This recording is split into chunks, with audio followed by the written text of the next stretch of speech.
(2025년 6월 5일) 이정훈입니다.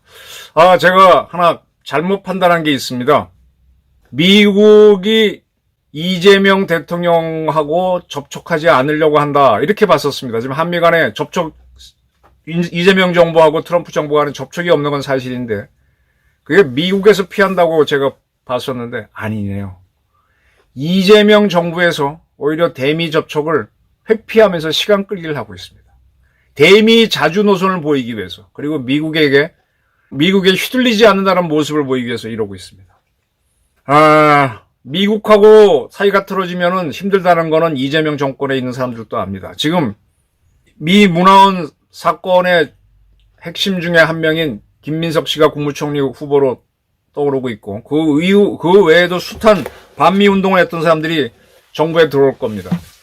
그리고 미국은 지난번 윤석열 대통령 탄핵안을 1차안을 냈을 때 한미일 공조 때문에 북중러와의 관계가 문제가 된다라고 탄핵안에 썼었죠. 그걸 다 보고 있습니다. 이 사람들은 모르겠어요.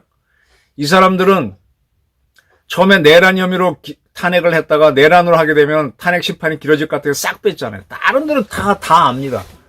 자, 미국에서 이재명 정부 안 좋아해요. 근데 여기서 열심히 전화해서 통화하는 모양으로 하게 되면 약한 자세가 보이니까 일부러 안 하는 겁니다. 이번 취임식 때 왜 주한 외교 사절도 안 불렀을까요? 하나라도 부르면 미국도 불러야 되잖아요. 안 불렀잖아요.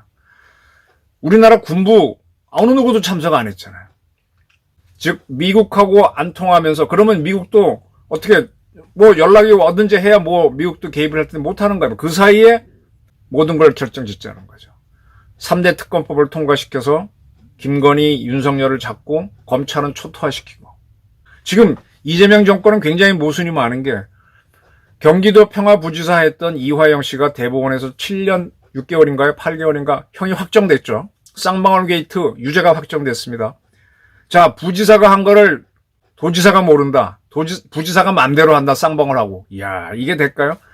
그 쌍방울 회장도 계속 이재명하고의 혐의점을 얘기했습니다.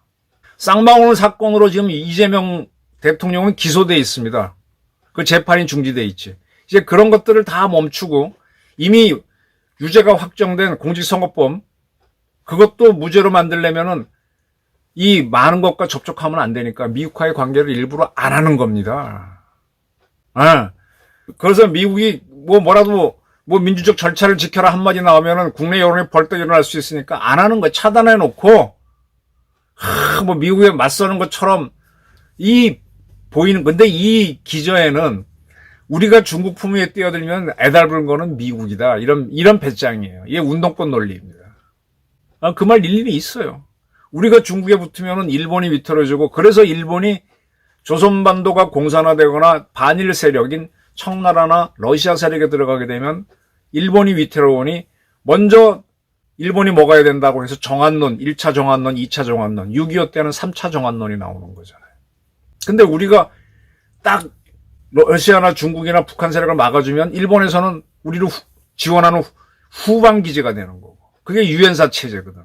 그 일본의 뒤에는 미국이 있는 거고. 그러니까 우리가 중국으로 간다 그러면 미국, 일본은 어떻게든 우리를 붙잡고 매달리게 되는 구도다. 그건 맞아요. 근데 그렇게 매달린 순간에 우리는 어려워지는 거죠.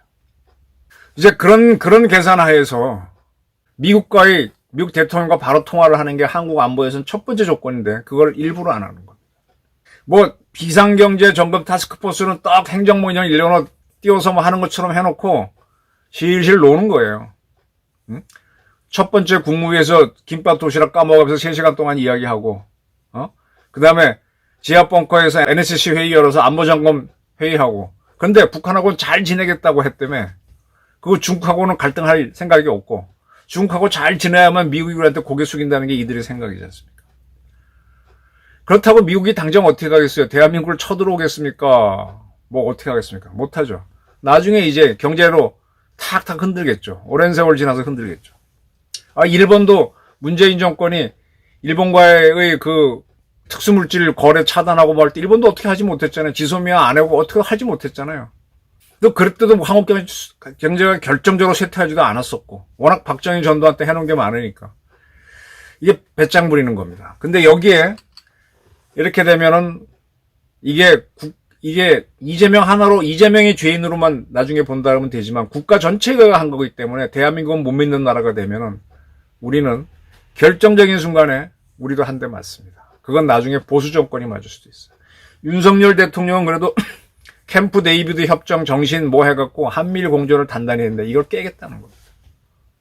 미국 대통령과의 첫 번째 통화를 일부러 끌고 있네요. 실실 놀아가면서, 바쁜 척 하면서, 어려운 사람들 만나서 사진 찍고 하면서.